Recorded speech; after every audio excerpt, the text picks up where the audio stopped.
एक बादशाह था। बादशाह जो होते थे उनके अपने अपने मिजाज होते थे। उस बादशाह ने 4, 5, 6 कुत्ते रखे हुए थे और कुत्ते बड़े बड़े कुत्ते थे और बड़े वो खूनखार कुत्ते थे, चीर फाड़ खा जाते थे, शेर जितने उनके कद थे। बादशाह थोड़ा सा किसी आदमी से नाराज होता ना तो एक बहुत बड़े पिंजरे के अंदर एक बहुत बड़ा सुलाखों का घर उसने बनाया हुआ था, उसमें कुत्ते होते थे और कुत्ते को जब बांध के रखा जाता है तो ज्यादा जहरीला हो जाता है, वो ज्यादा उसके अंदर करवाहट आती है, ज्यादा काटता है। उसने कैद किए हुए थे, कुत्ते तो बड़े जहरीले थे। जिस आदमी से बादशाह थोड़ा सा नाराज होता ना तो वो कुत्ते के आगे उस आदमी को डालता, कुत्ते उसको चीर फाड़ के खा जाते। ये सजा थी, लोगों को पता था। बादशाह के वजीर ने बड़ी खिदमत की बादशाह की, 35 साल तक नौकरी की, लेकिन हर सूरज ने गुरूब तो नहीं होता है ना, हर चांद ने ढलना भी होता है। अब बूढ़ा होने लगा, वो जो मजबूत हाफसा था वो कमजोर होने लगा, हल्की हल्की गलती। बादशाह मिजाज का बादशाह था, पर नहीं समझ में आया तो मैंने कहा कि लोग कहते हैं हमें काम प्यारा है, चम नहीं, तो रिश्ता वफा का था ही नहीं। वजीर समझने लगा कि अब ना मैं भी गलतियां करने लगा हूं, तो ऐसा ना हो किसी दिन मैं भी इन कुत्तों का शिकार हो जाऊं। उसने बादशाह से कहा कि बादशाह, मुझे आहिस्ता आहिस्ता माजरत करने लगा, कदम हटाने लगा कि मुझे छुट्टी दे दी जाए, अब मैं बूढ़ा हो गया हूं। लेकिन उसने कहा नहीं नहीं, जब तक मेरी तबीयत नहीं मानती तुम नहीं जा सकते। मुतले कुलेनान लोग थे। वजीर खामोश हो गया, परेशान रहने लगा, गलती हो गई है तो फेंक देगा। एक तजवीज उसके ज़हन में आई। वो जो पिंजरे, कुत्तों के पिंजरे पर मुहाफिज बैठा था ना, जो उनको खाना डालता था, रोटी डालता था, गोश्त देता था, उसको एक दिन कहने लगा, यार तेरी ड्यूटी है सारा दिन कुत्तों को खाना देने की, गोश्त देने की, तो 2-4 दिन ड्यूटी मुझे नहीं देता? तू ले ले, मैं तो पहले परेशान हूं, सारा दिन इनकी देखभाल करता हूं। उसने कुछ थोड़ा सा गोश्त लिया, पिंजरे के बाहर खड़े होकर कुत्तों को डाला। अगले दिन थोड़ी रोटियां ले आया, कुत्तों को डाली। 2-4 दिन, हफ्ता, महीना, साल भर, जितना उसको मौका मिला वो दिन भर खिदमत करता। बस वक्त एक दिन आ गया, बादशाह को कोई बात अच्छी न लगी। उसने कहा इस बुड्ढे को उठाओ और डालो कुत्तों के पिंजरे में। सारी जिंदगी यहां रहा, इसे अभी तक नहीं पता चला मेरे मिजाज का। जब उठा के पिंजरे में डाला ना तो बजाय इसके कि कुत्ते उसे काट खाते, वो उसके पैर चूमने लगे। वो पैर चूमने लगे, हाथ चूमने लगे, चाटने लगे। तो बादशाह सामने खड़ा था नजारा देखने को कि चीर फाड़ करते तो खुश हुआ करता था, खूनखार दरिंदे जैसी उसकी तबीयत हो गई। जब देखा प्यार कर रहे हैं तो बादशाह वजीर से कहने लगा ये क्या है?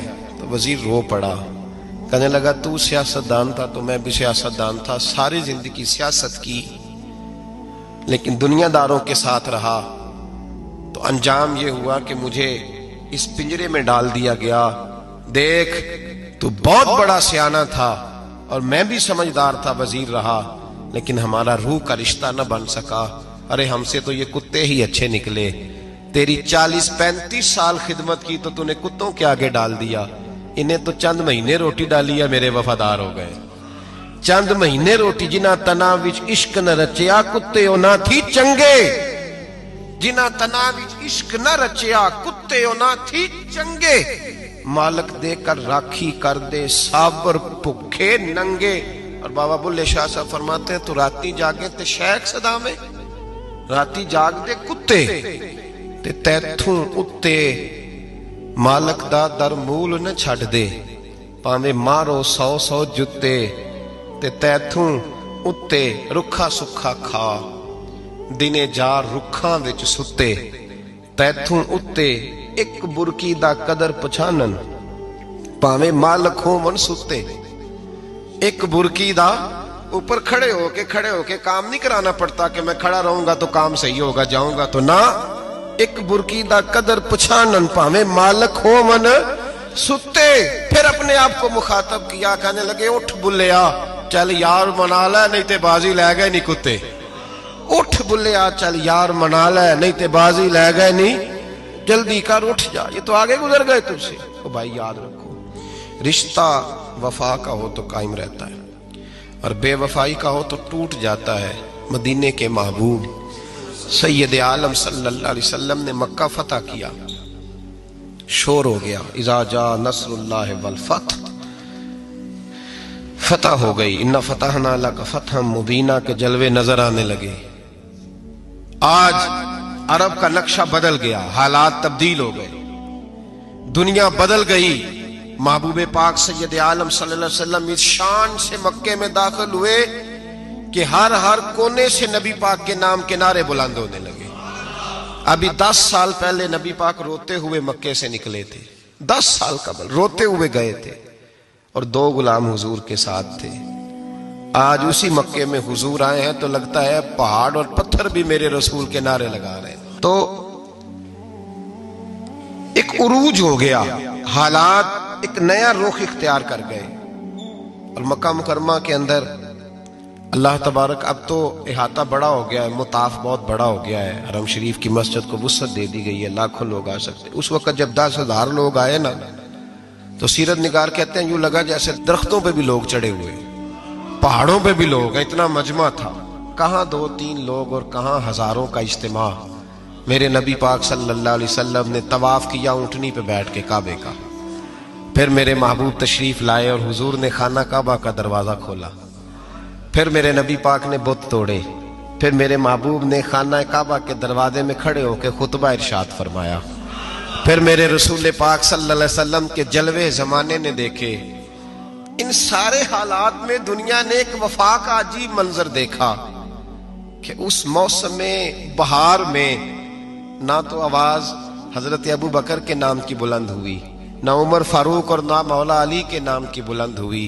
उस मजमा आम में महबूब पाक की आवाज गूंजी तो रब करीम के हबीब ने फरमाया, आई ना बिलाल, मेरा बिलाल कहाँ है, मेरा बिलाल कहाँ है, उसको बुलाओ ना, किधर है बिलाल।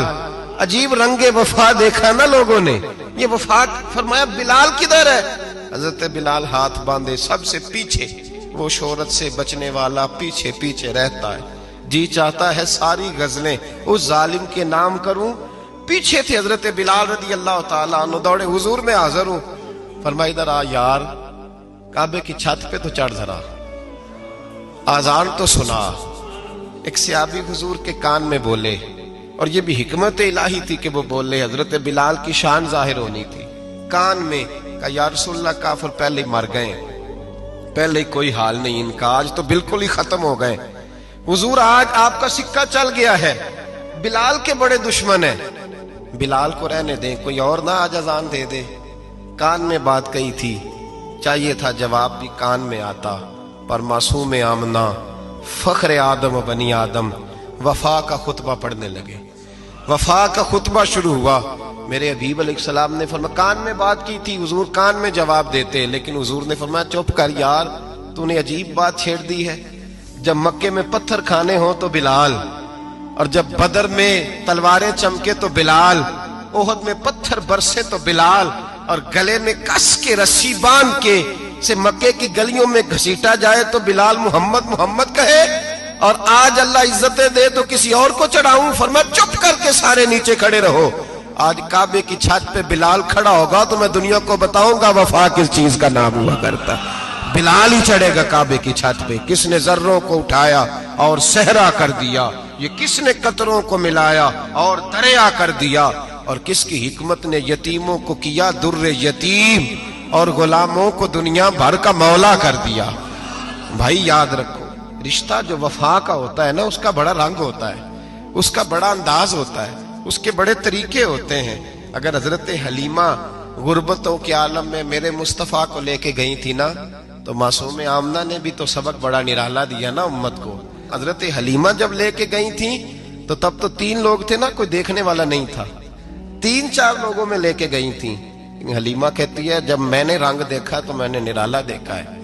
मस्जिद भरी हुई थी गुलामों से, और करीम रसूल मिंबर पे बैठे थे। सादी सी बीबी जिसके लिए कभी कोई उठ के खड़ा नहीं हुआ था, कोई भी लिबास भी पुराना और मैला था। कहती हैं जब मैंने मस्जिद में कदम रखा तो वो वाले नारे लगे जो फरिश्तों ने भी दरवाजे खोल खोल के देखे कि किसी के नारे लग रहे हैं। और जनाब हलीमा कहती हैं किसी ने ऐसा कभी इस्तकबाल ना देखा होगा। हुजूर उठे, गोया अल्लाह की सारी रहमतें उठ के खड़ी हो गई। और फिर मुस्तफ़ा करीम ने बिछाई जब चादर, और हजरत हलीमा सादिया रदी अल्लाह ताला अन्हा बैठी और हुजूर अत्तहियात की हालत में सामने बैठे। तो लोगों को पता चला जो वफा का रिश्ता होता है उसका रंग जरा निराला हुआ करता है, उसका अंदाज जरा अनोखा हुआ करता है। भाई रिश्ता वफा का, रिश्ता खुलूस का, लालच का रिश्ता। अगर आपने कंपनी वाले की इसलिए दावत की है ना कि वो आपको माल सही देगा, तो भाई वो भी इसलिए आया है कि आप उसका माल ज्यादा बेचेंगे। अगर आप किसी रिश्तेदार के साथ इसलिए ताल्लुक रखते हैं ना कि उसके पास पैसे ज्यादा हैं, तो वो भी इसलिए आपके साथ ताल्लुक ज्यादा रखेगा कि कभी कभी चलो गाड़ी चला लेगा, कभी कभी मेरे किसी काम आ जाएगा। यहाँ खुलूस देखो, यहाँ अगर आपके यहाँ खुलूस है तो फिर सामने भी आपको बड़ा खुलूस मिलेगा। दुनिया में वफा खत्म नहीं हुई, पर हमने वफा का रिश्ता ही नहीं बनाया, हमने ताल्लुक ही नहीं बनाया, वफा का ताल्लुक ही नहीं बनाया। मेरे शेख से किसी ने पूछा तो हुजूर आप हाथों में हाथ लेके बैत करते हैं? तो आप फरमाने लगे वो तो अदा है ना, वो सुन्नत है। लिए तो हाथों में हाथ ही होते हैं, लेकिन फरमाया जब किसी को सामने बिठाते हैं तो असल बात ही होती है कि हम दिलों में दिल लेके बैत कर रहे हैं, हम दिलों को दिलों से बांध रहे हैं। और ये वो रिश्ता है जो कब्र की दीवार के अंदर जाके भी दोबारा खुलता नहीं, ये कायम ही रहता है। रिश्ते वफा के पैदा करें, खुलूस के पैदा करें, लिल्लाहियत के पैदा करें। मेरे नबी पाक सैयद आलम सल्लल्लाहु ताला अलैहि वसल्लम ने इस वफा को आगे फैलाया है। जिंदगी में कभी भी किसी शख्स के साथ भी ताल्लुक लालच का ना बनाए, वरना आप टूट के बिखर जाएंगे। सामने वाले का कुछ नहीं बिगड़ेगा, आप टूट के बिखरेंगे। और रिजल्ट की उम्मीद कभी ना रखें।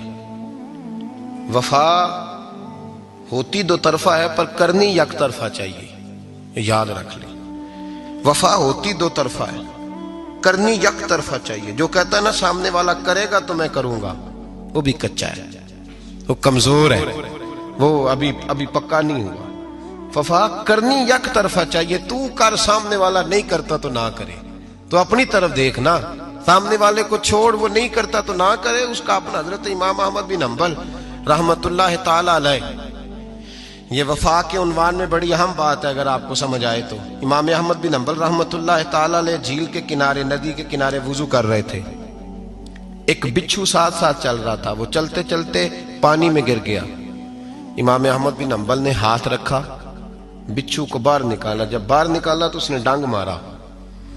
जिसकी तबीयत में डांग होगा तो वो डांग ही मारेगा, उसके पास है ही और कोई नहीं तो वो करे क्या, वो मजबूर है। उसने डांग मारा, इमाम साहब ने बाहर रखा। भीगा हुआ बिच्छू आपने देखा हो, जब नदी किनारे चलता है तो फिर गिर जाता है।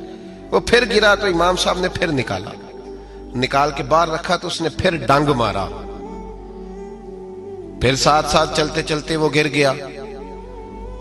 कई दफे ऐसे हुआ, कई दफा इमाम साहब ने निकाला। एक शख्स करीब खड़ा देख रहा था, वो कहने लगा हुजूर बस करें, आप निकालते हैं वो डंग मारता है, छोड़ दें।